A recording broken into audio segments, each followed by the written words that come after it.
Well, very nice to meet you both here. It's such a wonderful day. Probably I would like to start asking about your last year, how you had been spending in 2020 under COVID. You were in Japan, no? Most of the time with a few trips to Mexico City. And I have a show in New York, but I produce most of the show in lockdown in my apartment. Very portable exhibition, which I couldn't assist to the opening, but yes, most of the lockdown has been Tokyo and with a little bit of Mexico.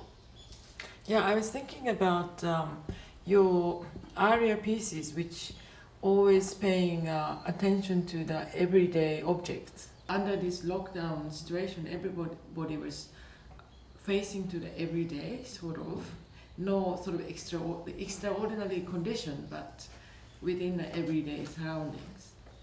Did any kind of awareness or consciousness changed? At the end, I think that what changes the most for me was a sense of time change, timing, and I lost a little track of the days of the week because normally I work in where I live. I work in the kitchen or in the living room or in the dining room or wherever I found a good table to work. So it was kind of normal to be indoors. So it didn't feel so different from my everyday life. But the time change and connection with the public areas, with the private areas, the circulation with other people, the social life is what gives you a sense of time. You know, before the lockdown, I spent most of my time in airplane. And especially 2 years ago, I had a show in Paris and then also the Paris Opera production. So I go around the globe 2.5 times. So every week I have to move somewhere, and all of a sudden it stopped. So I used to remember which day is the day of the week and even the months. But now I don't go anywhere, so I don't need to memorize myself which day is which day. So that's a very, very special feeling, and I am very, very comfortable. I'm so lucky not to move around, that free from the jet lag, and I feel like I'm human.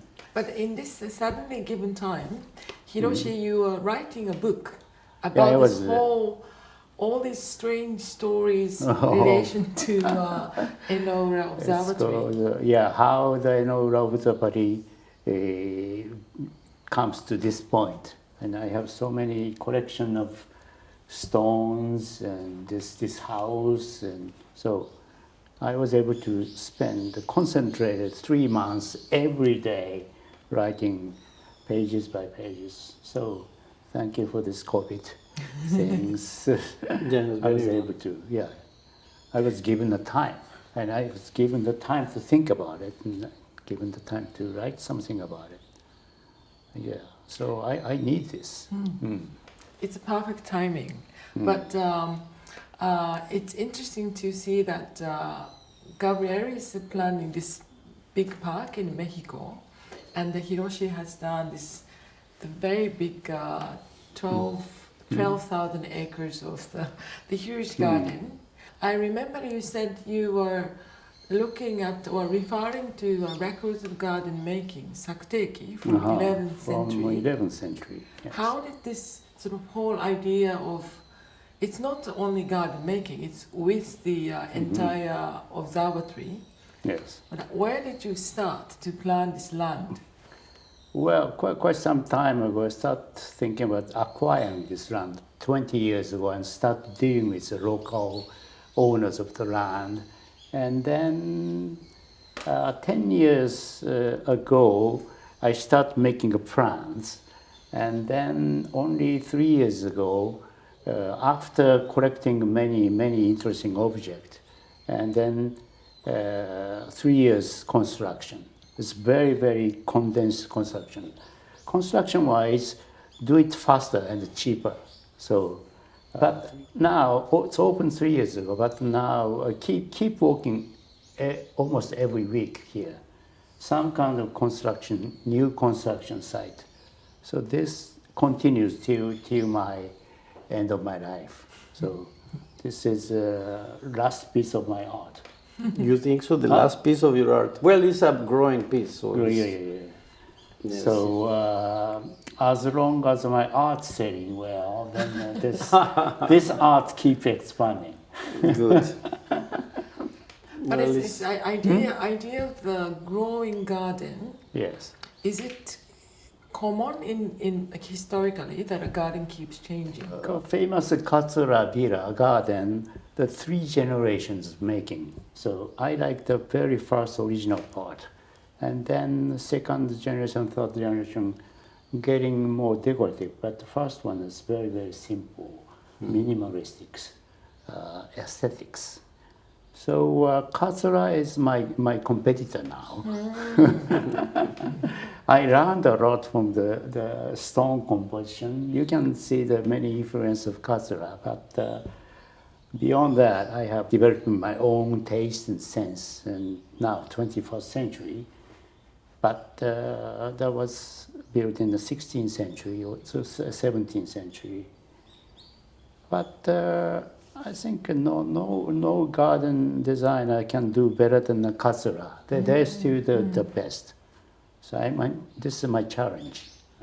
Sakuteiki. Sakuteiki. Yes. Starting from how to choose the stone. Absolutely. Yeah. The stone placement. And it's something I read long time ago, other books about stone placement and scholar rocks and the making of the base and the placement. But then in the garden and this book, this writing is a gardener who wrote these first principles of stone placing. And they were gardens for the emperor at the end. So they were gardens, and this is interesting in Japan, is many gardens are private and then became public afterwards. Yes. But they start from a palace or a monastery or something, and the sense of scale changes also. It's small, but then becomes bigger in a complex. So into this tradition, Japanese, let's say, gardening is very well combined with the public and private spaces. And Japanese garden making, with my limited understanding, is 2 different kinds. One is more to sort of copy the natural landscape, and the other is more structured, like a Zen garden. Sometimes it's a reflection of the cosmic movement onto the sand garden and the dry garden. And looking at your South London gallery one, is it a permanent garden, right?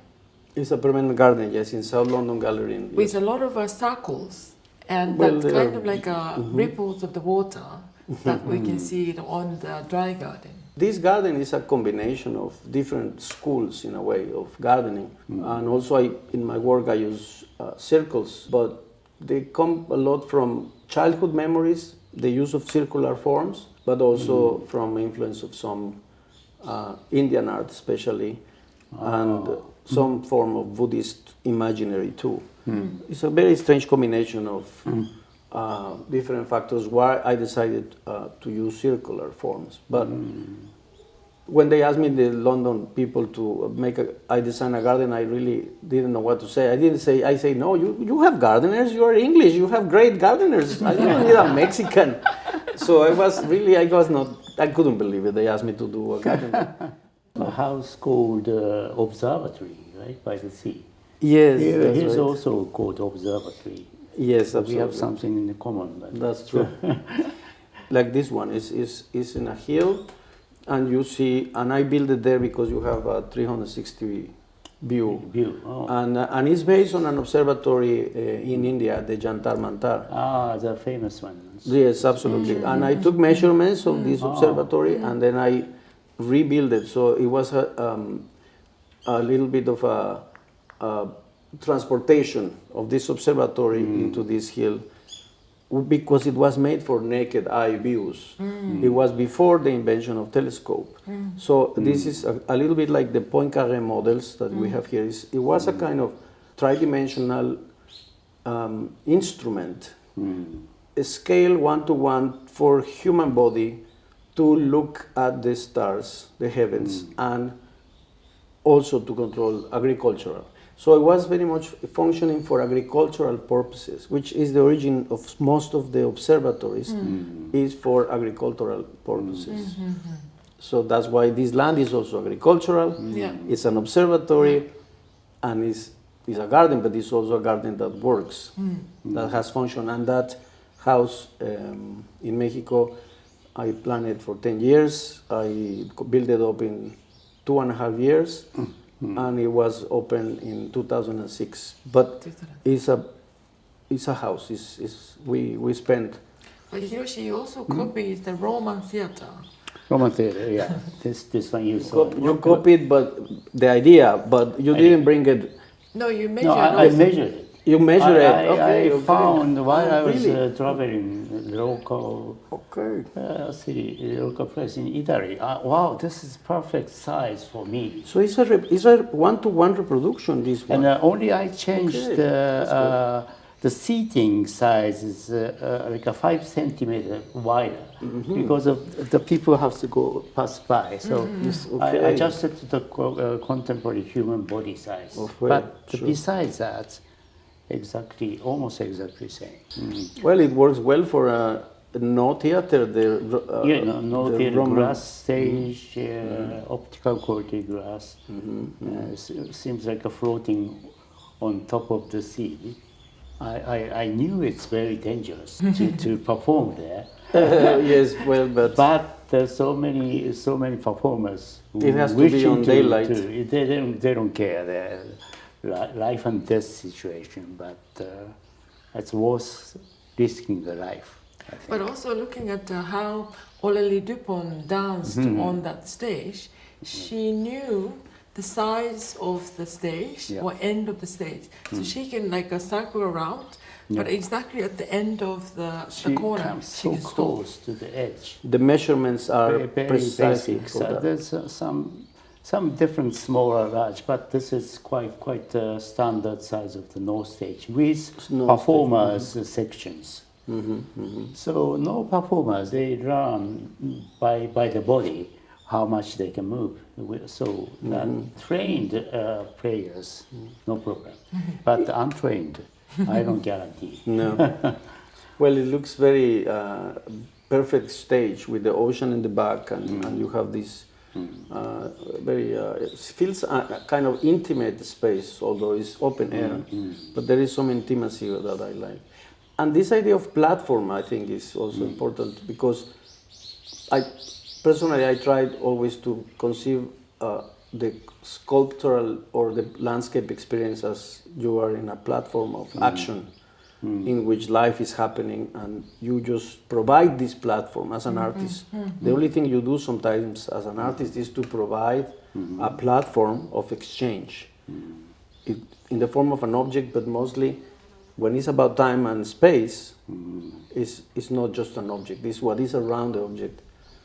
So this house and the beach also is a platform, and what used to be the concave half a sphere observatory grid, I fill it with water, which don't create a reflection of the sky. And when you are in this roof, you are looking at the heavens in the water, and you can swim on it. So at night, when everything is dark, and you are in this round half a sphere swimming pool, it feels you are floating in the space because you see the whole sky and everything. So it's very quiet. There is nothing around that area. Also, there is no city really. So you can be naked. Yes, I tried to. Yes, can you be naked in your foundation here? Yeah, probably I you hope do so. sometimes. This tunnel is fantastic. You can walk. How long is this tunnel, the iron tunnel? 70 meters. Tell us a little bit more about your park plan for Mexico. This is a government project, right? Yes, this is a public park. It's a very big park in which now is. It used to be a military base in one of these areas nearby this park, and now the new president wants to expand the park to make it quite big now with the addition of a fourth section. So there used to be 3 sections. First one, then 2, but now it's expanding into a bigger area for public green space, and there is already some infrastructure, but they used to be for military purposes. So we are converting these already existing buildings into cultural activities. We can place. Any concept to design this huge public? Well, yes, of course. I mean, I'm the coordinator, so I need to put together a big team. But this is the first section is more French style. But it is there now as a park. It looks a little bit like the Luxembourg Gardens because it was made in the last phase of this was made in the 19th century. But in fact, Chapultepec is because from Aztec times. It was this hill that was also a spring, and it was very important for Moctezuma, Nezahualcóyotl, all the leaders. This was the spring water coming to the city based on this Chapultepec hill, and that's why it's called Chapultepec, the whole park. And then after grows into an extended version in the 60s, and that is more modernist style, more American, Brazilian style. Brazilian, I mean, Burle Marx organicity from Brazilian version, let's say, combined with modernist architecture.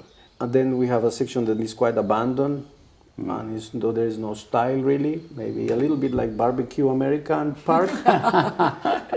And then the new one is military style, which is military style. Yeah, I guess it's mostly military style is very similar everywhere, I guess. Do you have to complete? It's not that I have to complete, but we already started, and we started before the COVID came. So this was 2 years ago. We started to plan. We did different designs for the whole general mobility, topography. We need to make plenty of studies about water sources because we have 2 springs. It's 800 hectares. It's big, and it's in the center of the city, and it's like or Hyde Park, or it's 4 times Central Park, and it's all Central Park. So this is a very important park for Mexico, and in the center of the city. I was thinking about the museum as well, as something similar to the garden, because all these parks and gardens, you have to not only artistically develop, but also you have to take care of all these plants, and he has to cut the bamboos and also place this flower every morning, and that's kind of taking care of this natural space. Is something to me similar to how we need to operate the museums, because museums normally it starts from someone's collection or a growing collection, but to maintain the energy of the museum, it has to be, they kept adding all these new elements. So otherwise it's become the dry garden. How do you choose the artist as a museum director? I think, I feel always it's a kind of microcosmos of the whole world. So by entering to this contemporary museum, I want to start people to start feeling about like walking through the planet, the surface of the planet.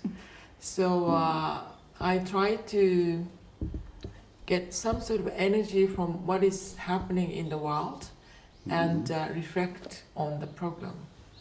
So you have to reach the energy of the world a little bit earlier than the actual time, so that when things comes or actual exhibition is made, the society is ready to accept the situation.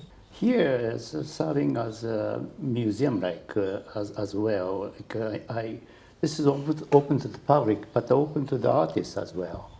So especially performing art, if you do some performing arts, you are welcome to do many thank you. sport. You're inviting me. Thank you very much. I can start. I think about it. 2 years ago, Tino Segal was invited and then did a beautiful performance.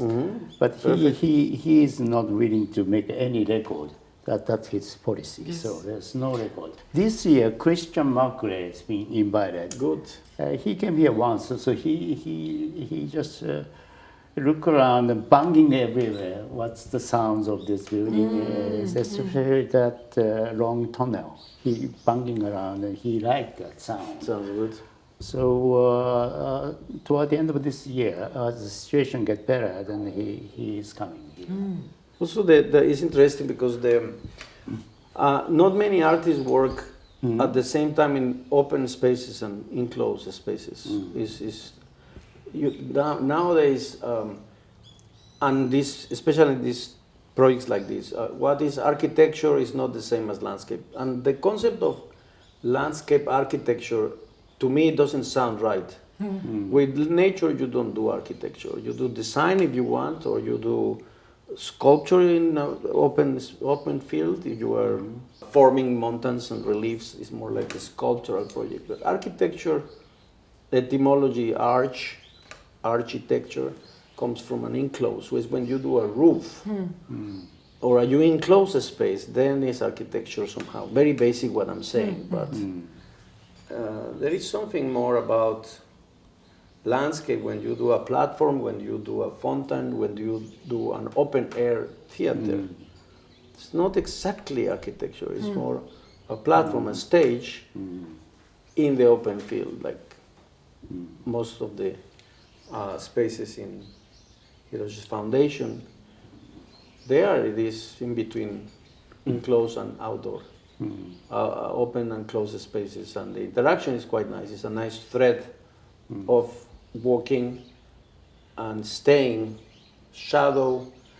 Someone was telling me that the only thing you need to make a nice park is 3 things: silence, humidity, and shade. I like this foundation. The best time is after the rain. Everything gets wet and then rain stops. Sometime I'm alone, it's quiet, but many birds singing. And with the storm, when it's get wet, that's the best. I usually recommend people to come when it's rain, not a sunny day. So today it's a little too dry to me. I was remembering your painting from, was it 2 years ago in Tokyo, with quite a beautiful, somewhere between Japanese kimono and klimto, like painting that you were showing in Omotesando. But how some of the Japanese aesthetics has been coming into your artistic practice? You have many series of Japanese scroll. Japanese scrolls which also. is my territory, but I'm glad that you Well, are using it. It's interesting because Japan and Hiroshi's work as much is territory of everybody. I mean, the seascapes of Hiroshi is a landscape that you can relate, no matter if you are Japanese or Mexican. There is some sense of things that we could say they're Japanese originally, they're from Japan, but they have been part of our culture since very long time. I have lived in Japan for the last 5 years in Tokyo. You even have a driver's license. I'm impressed. I just got my driver license, which is a big triumph, I would say. And then this painting you were mentioning, but since before coming to Tokyo, to live in Tokyo, I have been quite interested in Japanese culture, Japanese aesthetics, Japanese painting. At the same time, it's true you mentioned Klimt. Gustav Klimt has always, since I was a kid, been one of my favorite artists. This combination is part of my work in general. I like to combine Western culture with Indian culture, with Japanese, with all the things I'm interested in, and I put them together.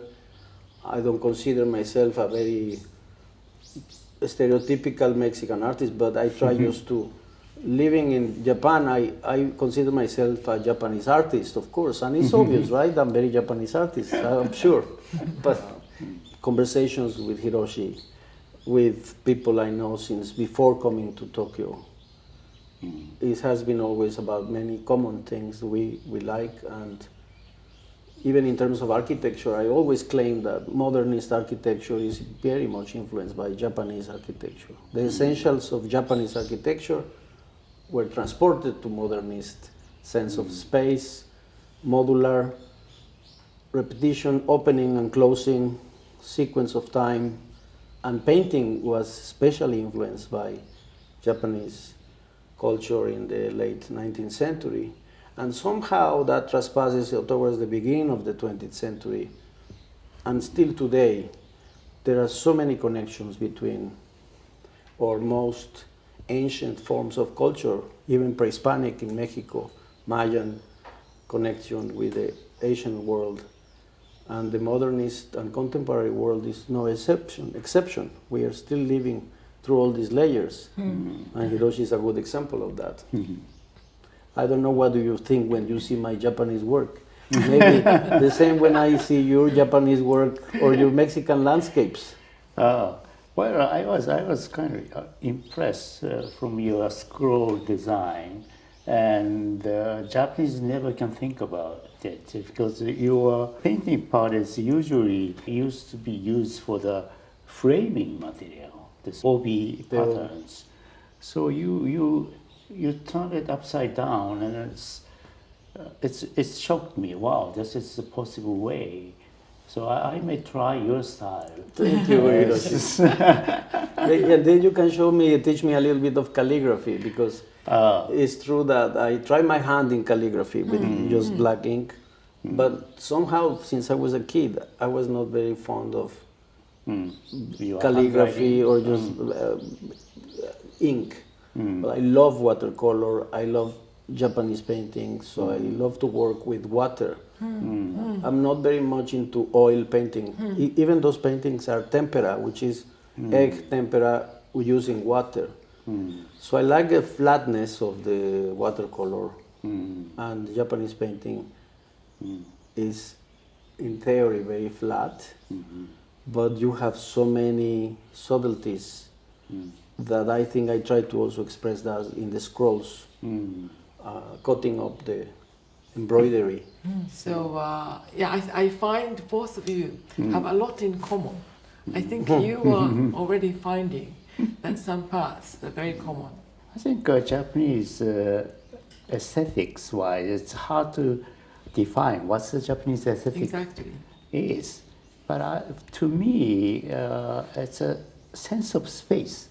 Sense of space is just not just the physical space, but the sense of the space of the time, how the time passing through.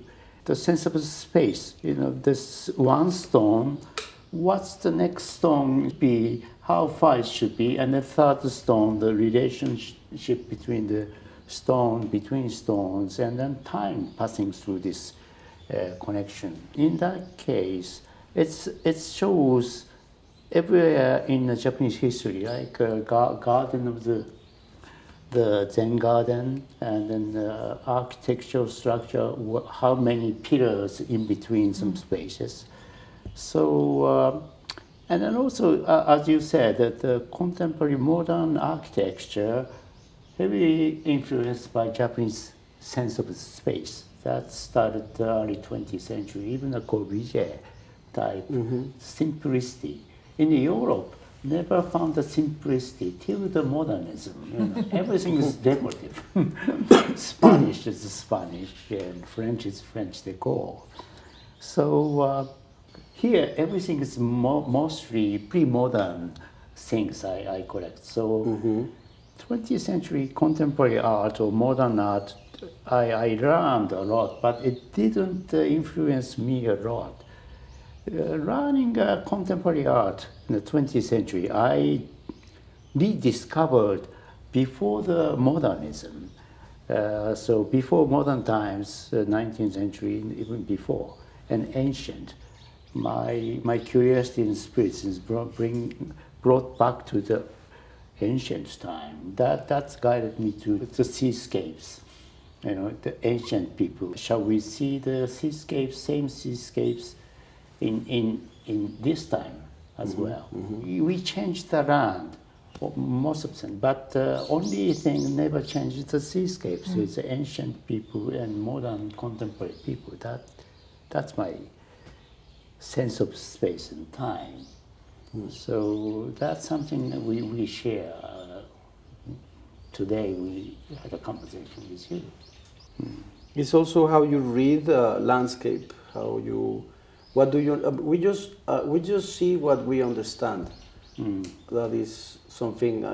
It's a quote from Jorge Luis Borges. Is when you see a forest and you don't know what type of trees they are, if they are pines or eucalypts or something, you just read it maybe the same. But I wonder what a sailor will look at your seascapes, how will read that ocean, or the clouds. You can see the clouds. There are many types of clouds. For someone who doesn't understand so much about weather or clouds, they all look the same. Or like the stars, they all look the same. But then you can differentiate a star from a planet if you know which one is which one. In the ocean, I guess, is similar. And I developed that kind of sense. When I face the sea, I can feel, well, the rain is coming, or it's getting clear from this moment. It's quite a mysterious sense that I can forecast myself. Yes. Yeah. And I think also we are in a sense, we are like sponges. And I think Japan is a sponge. So it's a sponge that can contain a lot of humidity from other cultures. They are very open for traditionally, maybe because it's an island, and as an island you are a kind of a sponge in the middle of the ocean. You get a lot of steam and humidity from other cultures, and you are filled with those influences. And Japanese people is not against other cultures, it's just absorbing them, and then somehow they manage to incorporate them in their life and then to get in touch with the others. That is a quality I think that I found interesting. I guess many countries are similar, but Japan is especially strong in this connection between the outside and the inside. Yeah, I'm getting old, but now I feel my brain is getting spongy. Spongy, yes. It's a different problem. But I think, the thinking about the time that we spend in COVID and losing the sense of time and space, then we can stretch our time for 1,000 years or 5,000 years, and thinking about this garden also, to try to imagine how this would look like after 5,000 years. It would be quite interesting. It's remained as a ruin. Nobody knows who made this. My name is the civilization is gone, and then it's a new life. Maybe apes can be developed as a human life. And Cucarachas, they say. Cockroaches. Insects, they're going to be the survivors. But it's true, the ruin aspect is very interesting because in Mexico we have so many ruins. And when I was making this project in the beach, I thought always, okay, if one day I cannot maintain this house because it's impossible for me or I'm not there, and it became a ruin, and people visit it as a ruin, just the construction, it's fine. It will look like an old pyramid, an old temple destroyed, just some sediments, but it's still culturally interesting because it's a landscape that you order for many people to enjoy it. So I like the idea of ruin. Thank you very much. I think someday, Hiroshi and Gabriel could find a collaborative project and to continue this dialogue. Or you come again as a performer. Yes, I will rehearse as a no theater. But thank you very much for the invitation, Hiroshi. Well, thank you. Congratulations. It's a pleasure. Thank you. Thank you very much. Thank you. Thank you.